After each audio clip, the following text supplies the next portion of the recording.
10th class. आज हमारे पास chapter 12 उसका थ्योरम नंबर 5 है। थ्योरम नंबर 5 जो है ना, ये थ्योरम नंबर 4 का कन्वर्स है, यानी उसका उल्ट है। उस थ्योरम नंबर 4 में जो चीज़ हमें गिवन थी, इसमें वो चीज़ हमने प्रूव करनी है, और उसमें जो हमने प्रूव करना था, इसमें हमें वो गिवन फॉर्म में है। तो आइए सबसे पहले हम चलते हैं इस थ्योरम की स्टेटमेंट के ऊपर कि वो कहता क्या है। वो कहता है कि प्रूव दैट एनी पॉइंट, कोई पॉइंट है इनसाइड एन एंगल, एंगल के अंदर, इक्विडिस्टेंट फ्रॉम इट्स आर्म्स, और उस एंगल के दोनों आर्म से इक्वल डिस्टेंस के ऊपर है, is on the bisector of it. और हमने प्रूव ये करना है कि वो जो पॉइंट है वो उस एंगल के बाइसेक्टर के ऊपर है। जैसा कि थ्योरम नंबर 4 में था कि एक एंगल है, उसका बाइसेक्टर है, उस बाइसेक्टर के ऊपर एक पॉइंट है, उस पॉइंट का उस एंगल के दोनों आर्म से डिस्टेंस इक्वल है।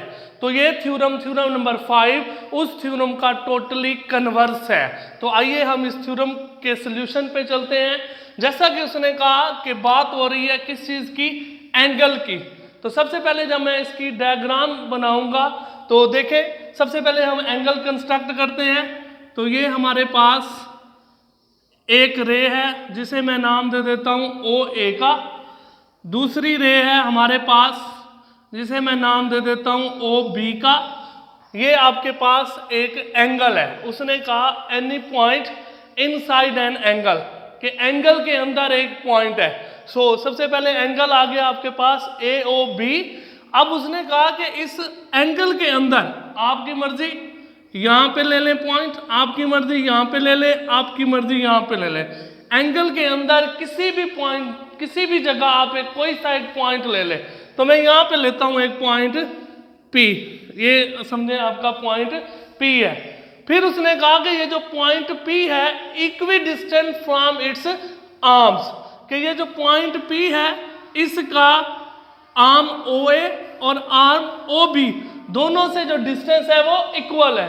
यानी P से एक परपेंडिकुलर ड्रा करते हैं OB पे, जिसको नाम दे देते हैं Q का, और P से एक परपेंडिकुलर है OA की तरफ, जिसको हम नाम दे देते हैं R का।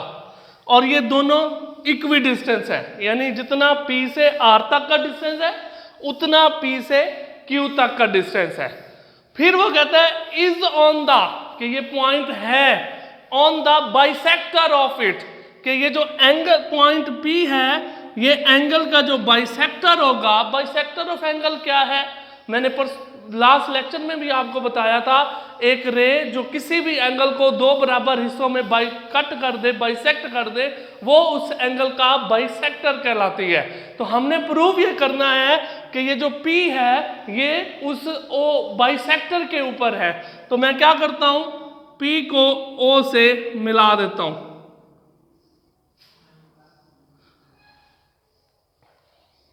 तो ये आपके पास इस थ्योरम की क्या आ गई है, डायग्राम आ गई है। उसके बाद बेटा आपको पता है थ्योरम का गिवन हम राइट करते हैं। तो गिवन में आपके पास वो चीजें आपने मेंशन करनी है जो आपको पहले से दी गई हैं। तो उसने क्या कहा हुआ है कि P is a point inside an angle, angle के अंदर दिया हुआ है।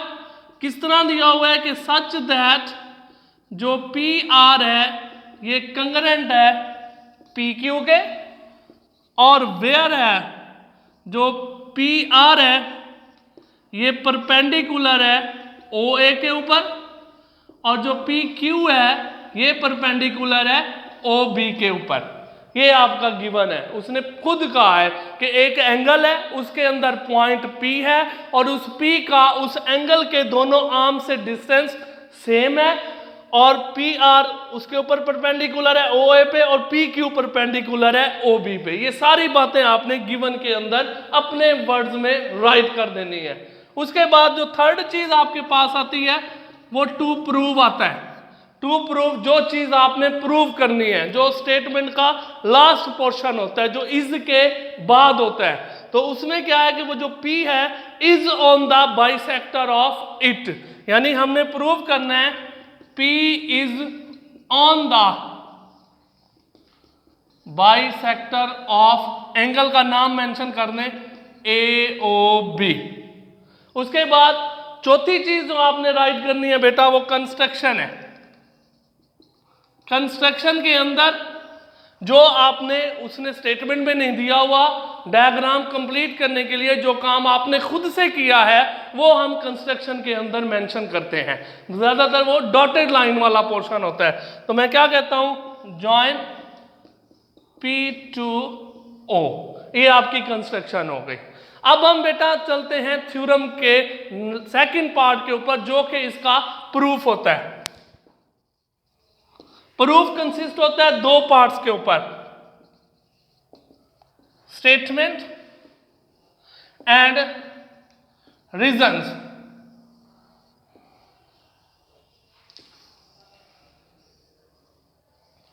स्टेटमेंट और रीजन, इसको मैं कहता हूं कि यहां पे हमने अदालत लगानी है, यानी एक तरफ हम कोई इल्जाम लगाते हैं और दूसरी तरफ हम उसका सबूत पेश करते हैं। तो बेटा गौर करें, डायग्राम के ऊपर सारा काम अब डायग्राम पे होना है, डायग्राम बेस पे होना है। आपके पास दो ट्राइंगल्स हैं यहाँ पे, एक ट्राइंगल आपके पास बन रही है POR, दूसरी ट्राइंगल बन रही है POQ। तो हम इन दोनों ट्राइंगल्स की क्रॉसपोंडिंग लेते हैं, तो कहते हैं ट्राइंगल POR क्रॉसपोंडिंग लेते हैं ट्राइंगल POQ के। तो सबसे पहले देखिए बेटा, मैं इसको नाम दे देता हूं एंगल, राइट एंगल बन रहा है क्योंकि ये PR परपेंडिकुलर है OA पे एंगल 1 का, और यहाँ पे भी राइट एंगल बन रहा है 90 डिग्री का, तो इसको मैं नाम दे देता हूं एंगल 2 का। यहाँ पे OP जब कंस्ट्रक्ट की तो ये एंगल भी दो हिस्सों में तकसीम हो गया, इसको मैं नाम दे देता हूँ एंगल 3 का, और इसको मैं नाम दे देता हूँ एंगल 4 का।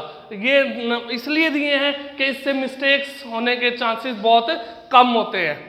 अब बेटा गौर करें, तो जो PR है ये परपेंडिकुलर है OA के ऊपर, क्योंकि आपने पढ़ा है जब भी किसी हॉरिजॉन्टल लाइन के ऊपर वर्टिकल लाइन उसको इंटरसेक्ट कर रही होती है तो वो उसके ऊपर राइट एंगल बना रही होती है, यानी 90 डिग्री का एंगल बना रही होती है, और वो परपेंडिकुलर होता है उस हॉरिजॉन्टल लाइन के ऊपर। सेम यहाँ पे भी PQ जो है ये परपेंडिकुलर है OB पे, तो यहाँ पे भी 90 डिग्री का एंगल बन रहा है। तो ये दोनों एंगल क्या हुए, कंग्रेंट। तो मैं कहता हूं एंगल 1 जो है ये कंग्रेंट है एंगल 2 के।